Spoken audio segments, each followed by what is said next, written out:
আজ একদম শুরু থেকে শুরু করলাম। আমি নিজে একটু হারিয়ে গিয়েছিলাম, একটু ভেঙে গিয়েছিলাম, তাই নিজেকে আবার গুছিয়ে আনতে একটু সময় লেগে গেল। প্রায় এক মাস বাদে আবার ভিডিও দিচ্ছি আমি। নমস্কার, আমি সুস্মিতা। কেমন আছো তোমরা সবাই? এখন বাজে প্রায় 10টা। তো আজকে বেশি কিছু রান্নাবান্না করবো না, আজকে টিফিনেও কিছু বানাইনি, ওটস খেয়ে নিয়েছি আজকে টিফিনে। তার কারণ হচ্ছে আমার মেয়ে আজকে হস্টেলে যাবে। তোমরা হয়তো অনেকেই জানো বা জানো না, আমার 2 মেয়ে আর 1 ছেলে। তো গল্প করতে করতে এই কাজগুলো করি। ছোটো মেয়েটিকে হোস্টেলে দিয়েছি আজকে প্রায় 1 মাস। হস্টেলে দেওয়ার আগে ভিডিও বানিয়েছিলাম, তারপরে হস্টেলে দেওয়ার পরে আর ভিডিও তৈরি করতে পারিনি, কারণ ভীষণ যাতায়াত করতে হচ্ছিল। একবার তো মনে হচ্ছিল ওকে দিয়ে ভুল করেছি, দুজনকে নিজের কাছে রেখে একজনকে পাঠিয়ে দিলাম, তো হয়তো পরবর্তীকালে আমাকেও ব্লেম করবে। ওকে আলাদা করে দিয়ে হয়তো ঠিক করিনি, ওর প্রতি অন্যায় করেছি। আমারই কোথাও এক জায়গার সমস্যা হচ্ছিল যে আমি বোধহয় ঠিকমতো কমিউনিকেট করতে পারিনি মেয়ের সঙ্গে। সেই জন্য ওই মেয়ে রাজি হয়ে গেল হস্টেলে যেতে চট করে। নানা রকমভাবে নিজেকে ব্লেম করছিলাম। আমাদের বাড়ি থেকে 1 ঘন্টা 1.5 ঘন্টার মতো লাগে যেতে ওর হস্টেলটাতে। তো সপ্তাহে প্রায় 2 দিন করে আমরা যাচ্ছিলাম, যাতে ও এটা কখনো না ভাবে যে বাবা মাকে দূরে সরিয়ে দিয়েছে, বা আরও 2 ভাই বোনের থেকে ও কোনো অংশে কম, এটা যেন কখনো ফিল না করে। ও আমাদের কাছে ইকুয়ালি স্পেশাল, ইকুয়ালি প্রিয়, সেটা ফিল করানোর জন্যই বারবার করে ছুটে যাচ্ছিলাম ওর কাছে। তার সঙ্গে ও যা যা খেতে ভালোবাসে সেই সব কিছুও নিয়ে যাচ্ছিলাম। আসলে এখন টিনেজ লাইফ তো, কোথাও এক জায়গায় একটু গ্যাপিংস তৈরি হয় বা আমার সঙ্গে। যেই বোর্ডে পড়াশোনা করছিল সেই বোর্ডের প্রতি একটা তীব্র অনীহা তৈরি হয়েছিল, যার জন্য আমি অন্য বোর্ডে দিয়ে দিলাম। বোর্ডটা চেঞ্জ করলাম, স্কুলটা চেঞ্জ করলাম, তার সঙ্গে একটা নতুন অ্যাটমসফিয়ারও পেলো, নতুন করে একটা সুযোগ পেলো। কিন্তু সেটা তো আমি ভাবছি, কিন্তু ওর তরফ থেকে ও কী ভাবছে সেটা তো বোঝার কোনো উপায় নেই। ও রাজি, ওকে অনেকদিন ধরেই তৈরি করেছিলাম যে আমাদের বাড়িটা যেহেতু অনেকটা ভেতরে, তো স্কুল কলেজে যাওয়ার খুব অসুবিধা, অনেকটা গিয়ে তারপরে স্কুলে যেতে হয়। তো আমি সেই জন্যই নতুন স্কুলে দিলাম, যে হস্টেলে দিলাম, যে ওখানেই সমস্ত পড়াশোনা, কোচিং, আঁকা, যাবতীয় কিছু ওখানে একটা ছাদের তলাতেই পেয়ে যাবে। ওকে বারবার করে আর বাইরে বেরোতে বা জার্নি করতে হবে না। সরস্বতী পুজোর একদিন আগে ওকে নিয়ে এসেছি, আর আজকে হচ্ছে রবিবার, আজকেও হস্টেলে ফিরে যাবে। তো সমস্ত কিছু গোছানো করছিলাম, মানে ঘর গুছোনো, তার সঙ্গে দুষ্টু কী সব নিয়ে যাবে সেসব কিছু। ওখানে খাবার দাবার তো আর বাড়ির মতো হবে না, একটু তো ডিফারেন্স থাকবেই, আর মায়ের হাতে রান্না ব্যাপারটাই তো আলাদা। তো যাই হোক, আজকে বানাচ্ছি বিরিয়ানি। মেয়ে বিরিয়ানি খেতে খুব পছন্দ করে, আর তার সঙ্গে বিরিয়ানির জন্য একটু পাঠিয়েও দেবো। ওর আরও যারা রুমমেট আছে তারাও খাবে। ওরাও যখন কিছু বাড়ি থেকে নিয়ে আসে তখন ওইভাবে শেয়ার করেই ওরা খায়।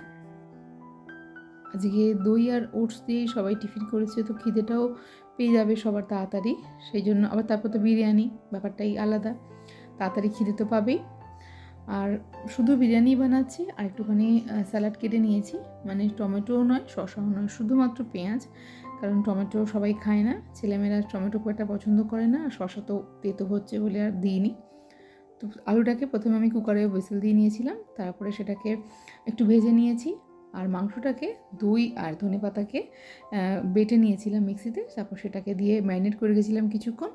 আর এখন টমেটো পিউরি দিয়েছি, পেঁয়াজ কিন্তু এখানে দিইনি, টমেটো পিউরি দিয়েছি আর আদা রসুন বাটা দিয়েছি, দিয়ে বেশ কিছুক্ষণ কষিয়ে নেবো। সঙ্গে নুন বা আরও যা যা মশলা লাগে, মানে ধনে জিরে গুঁড়ো, গরম মশলা, লঙ্কা, সব কিছুই দিয়ে দেবো।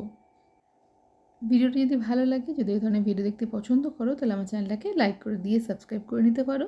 আর নোটিফিকেশান বেলটাকে যদি অন করে নাও, যখনই আমি নতুন ভিডিও আপলোড করব নোটিফিকেশানটা তোমার কাছে পৌঁছে যাবে। এর ফাঁকেই অ্যামাজন থেকে একটা ডেলিভারি এসেছে, একটা কুর্তি অর্ডার দিয়েছিলাম, এটা কুর্তির সেট। এটা সুতির বলে লেখা ছিল, কিন্তু যখন আমি হাতে পেলাম দেখলাম এর মেটেরিয়ালটা অতি জঘন্য, মানে গায়ে পড়লে বোধহয় ফোসকা পড়ে যাবে এরকম মেটেরিয়াল। এবার লেখা ছিল হচ্ছে হয় রেয়ন হবে নাহলে কি পিওর কটন, পিওর কটন লেখা ছিল। তো সেই জন্য মা এই সেটটা নিয়েছিল, প্লাজোর সাথে একটা আসে। প্যাকেজিংটাও দারুণ আর দামটাও দারুণ, 2663। এই অ্যামাউন্টের এই মেটেরিয়াল ভাবাই যায় না। যদিও আমি এটা পেয়েছি খুবই কম দামে, 550-ও কম দামে এটা কি কিনেছি আমি, তো আমি ভেবেছিলাম খুব লাভবান হচ্ছি। যাই হোক, এটা ফেরত দিতে হবে এখন। এই আমার ছোটো মেয়ে দুষ্টু, কালকে গিয়ে ওর চুলটা কাটিয়ে নিয়ে এলাম। হস্টেলে একা একা চুলে যত্ন করতে পারছিল না, আসলে উকুন হয়ে যাচ্ছিলো চুলেতে, কালকে সেই জন্য গিয়ে চুলটা কাটিয়ে নিয়ে এসেছি। দূরত্ব বাড়াতে এখন আর ভাই বোনেরা কেউ ঝগড়া করে না ওর সঙ্গে। ছোটো ভাইয়ের সঙ্গে তো প্রায় পিঠুপিঠিও, 3 বছর ডিফারেন্স ওদের, তো ভীষণই ঝগড়াঝাটি হতো আগে। এখন ভাই ওর কোনো জিনিসে হাতও দেয় না, ওকে একটু ডিস্টার্ব করে না, স্পেস দেয়, জানে দিদি কদিন এসছে বাড়িতে, আবার তো হস্টেলে চলে যাবে। তো দূরত্ব বাড়লে সত্যি অনেক কাছে আসে সম্পর্কগুলো। মাংসটা কিন্তু খুব ভালোভাবেই সিদ্ধ হয়ে গেছে, এখন এর মধ্যে ভাতটাকে মিশিয়ে দেবো। যখন বাড়িতে থাকতো আমি যদি পড়তে বসতে বলতাম কি বিরক্ত হয়ে যেত, তুমি যাও তো পরে পড়তে বসবো। কিন্তু এখন যখন ভাইকে পড়াই, ও তখন দেখি ভাইকে বলছে, এখন মায়ের কথা শুনছিস না তো, পরে একসময় রিগ্রেট করবি। প্রথম দিকে যেটা বুঝতে পারছিলাম না যে ডিসিশানটা ঠিক না ভুল, এখন মনে হচ্ছে হ্যাঁ ডিসিশানটা ঠিকই নিয়েছি। যা ভেবেছিলাম, যেরকম ভেবেছিলাম সেরকমটাই সব কিছু হচ্ছে। তো মাখন গলিয়ে নিয়েছি, এখানে ফুড কালার মিশিয়ে নিয়েছি দুধে, সেটা দিয়ে দিলাম, কেওড়া জলটাও দিয়ে দিয়েছি, আর দিয়ে দিচ্ছি কতগুলো চেরা কাঁচা লঙ্কা। কাঁচা লঙ্কা দিলে বিরিয়ানির টেস্টটা কিন্তু অন্যরকম হবে, কাঁচা লঙ্কা ফ্লেভারে ঠিক বিরিয়ানির গন্ধটা কিন্তু আসবে না, একটু অন্যরকমের হবে। তো যাই হোক আমি কাঁচা লঙ্কা দিয়ে করেছি আজকে। এটা ঠিক বিরিয়ানি নয়, অনেকটা পোলাও টাইপের, কারণ একটা 1 পট মিল করতে চাইছিলাম, মেয়েও বলছিল একটু 1 পট মিল করো, সেভাবেই করেছি। তবে খেতে খুব ভালো হয়েছে, আমার ছেলেমেয়েরা একদম সোনামুখ করে খেয়ে নিয়েছে। এখন বিরিয়ানির যে মশলাগুলো হয়, গোটা মশলাগুলোকে গুঁড়ো করে নিচ্ছি।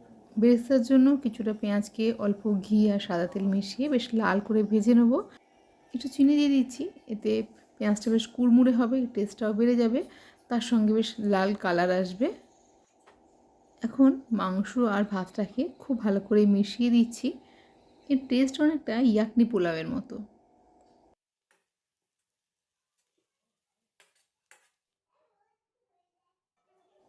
লাল করে ভেজে রাখা আলু আর বেশ লাল লাল করে ভাজা বেরেস্তার পেঁয়াজ ভাত আর মাংসের সঙ্গে খুব ভালো করে মিশিয়ে দিয়েছি। আর এখন এটা যাচ্ছে টেস্টিংয়ের জন্য।